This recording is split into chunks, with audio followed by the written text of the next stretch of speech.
excessive force. Toronto's fight to reform city policing. Sammy Yadim was dated 18 at 2013 when Toronto police officer James Forcello fired 8 9mm bullets from his Glock automatic to him, ending his lifetime. Less than a minute had dipped between the arrival of officers at the corner of Dundas and Bellwoods, where Yadim's erratic behavior on board a 505 streetcar had alerted other passengers. Despite the fact he was bleeding from the floor of the streetcar with 8 bullets in his body, another police officer on the streetcar tasered Yadim. Alok Mukherjee and Tim Harper.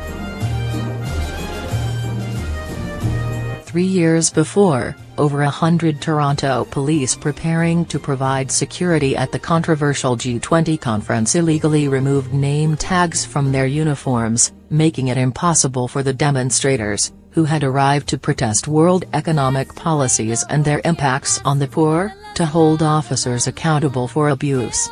Setting aside for a moment the instances of excessive force used against demonstrators, 513 of the detained demanded access to a lawyer, and 448 of them did not get access to legal advice or protection during their detention. Welcome to Alok Mukherjee's world. A respected academic and human rights activist, Mukherjee served on the civilian oversight body for the Toronto Police from 2005 until 2015.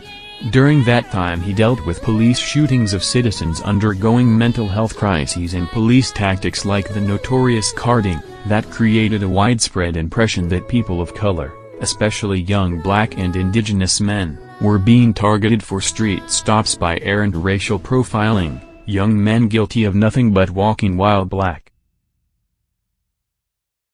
Mukherjee's new book Excessive Force, co-written with Toronto journalist Tim Harper, is a memoir of the author's experience trying to improve policing in Toronto, and his reflections on the larger issues of social justice associated with our armed peace officers.